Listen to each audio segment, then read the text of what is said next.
About 10 minutes later, the bell rang for tea, and as Virginia did not come down, Mrs. Otis sent up one of the footmen to tell her. After a little time, he returned and said that he could not find Miss Virginia anywhere. As she was in the habit of going out to the garden every evening to get flowers for the dinner table, Mrs. Otis was not at all alarmed at first. But when 6 o'clock struck and Virginia did not appear, she became really agitated and sent the boys out to look for her, while she herself and Mr. Otis searched every room in the house.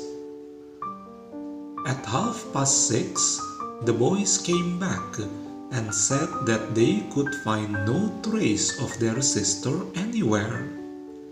They were all now in the greatest state of excitement and did not know what to do, when Mr. Otis suddenly remembered that some few days before he had given a band of gypsies permission to camp in the park.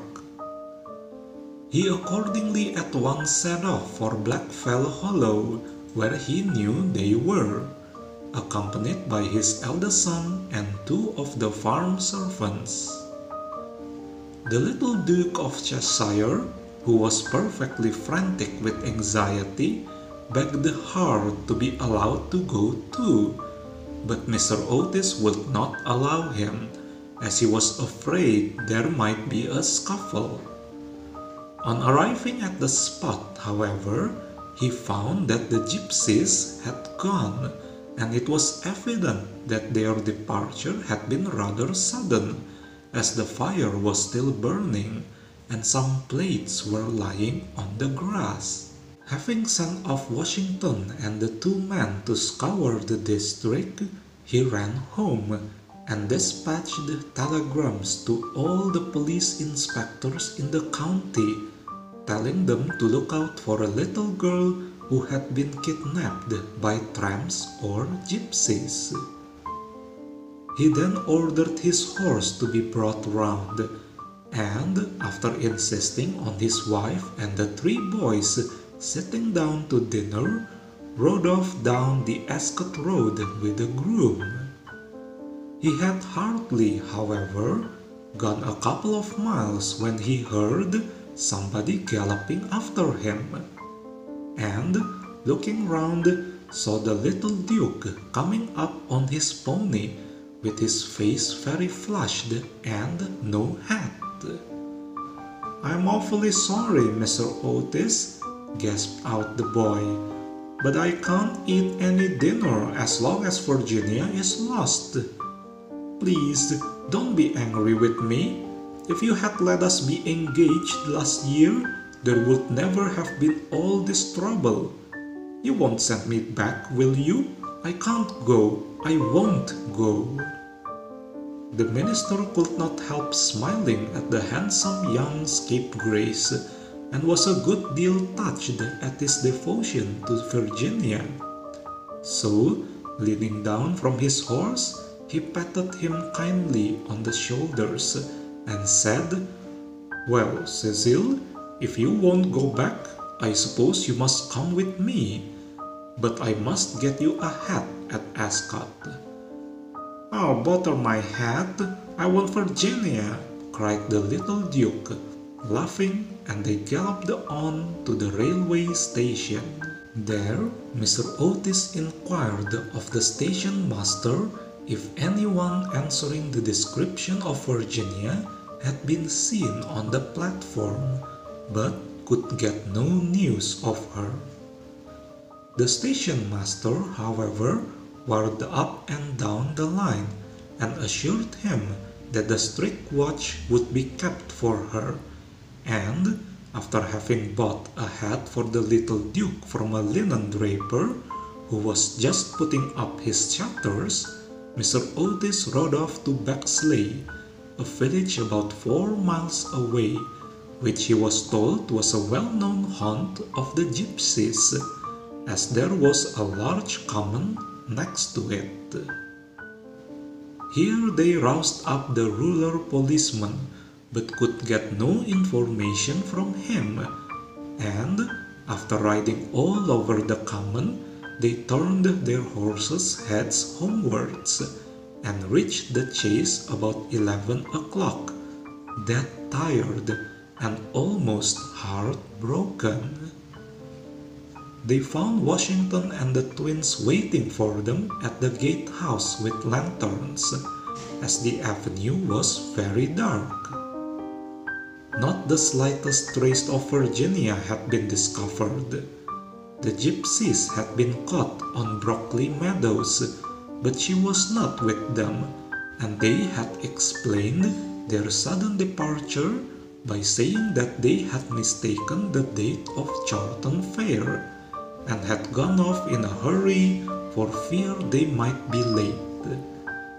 Indeed, they had been quite distressed at hearing of Virginia's disappearance, as they were very grateful to Mr. Otis for having allowed them to camp in his park, and 4 of their number had stayed behind to help in the search. The carp pond had been dragged and the whole chase thoroughly gone over, but without any result. It was evident that for that night, at any rate, Virginia was lost to them, and it was in a state of the deepest depression that Mr. Otis and the boys walked up to the house, the groom following behind with the 2 horses and the pony. In the hall, they found a group of frightened servants, and lying on a sofa in the library was poor Mrs. Otis, almost out of her mind with terror and anxiety, and having her forehead bathed with eau de cologne by the old housekeeper. Mr. Otis at once insisted on her having something to eat, and ordered up supper for the whole party. It was a melancholy meal, as hardly anyone spoke, and even the twins were awestruck and subdued, as they were very fond of their sister. When they had finished, Mr. Otis, in spite of the entreaties of the little Duke, ordered them all to bed, saying that nothing more could be done that night, and that he would telegraph in the morning to Scotland Yard for some detectives to be sent down immediately. Just as they were passing out of the dining room, midnight began to boom from the clock tower, and when the last stroke sounded, they heard a crash and a sudden shrill cry. A dreadful peal of thunder shook the house. A strain of unearthly music floated through the air.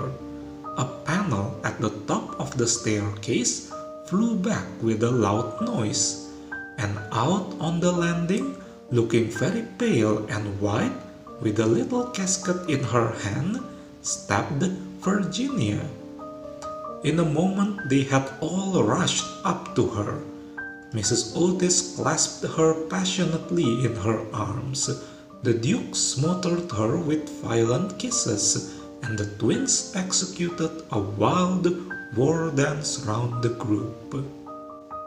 "Good heavens, child, where have you been?" said Mr. Otis rather angrily, thinking that she had been playing some foolish trick on them. "Cecil and I have been riding all over the country looking for you, and your mother has been frightened to death. You must never play these practical jokes anymore." "Except on the ghost, except on the ghost!" shrieked the twins as they capered about. "My own darling, thank God you are found. You must never leave my side again," murmured Mrs. Otis as she kissed the trembling child and smoothed the tangled gold of her hair. "Papa," said Virginia quietly, "I have been with the ghost.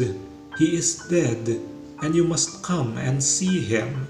He had been very wicked, but he was really sorry for all that he had done, and he gave me this box of beautiful jewels before he died." The whole family gazed at her in mute amazement, but she was quite grave and serious. And turning round, she led them through the opening in the wainscoting down a narrow secret corridor, Washington following with a lighted candle which he had caught up from the table. Finally, they came to a great oak door studded with rusty nails.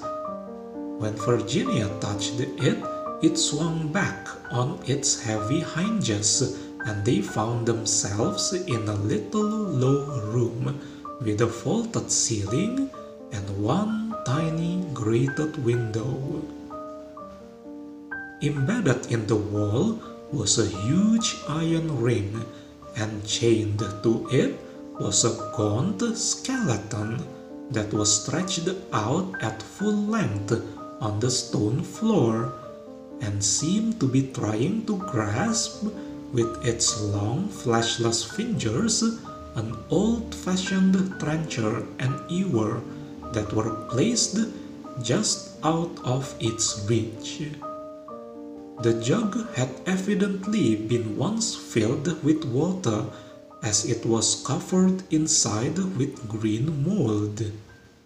There was nothing on the trencher but a pile of dust.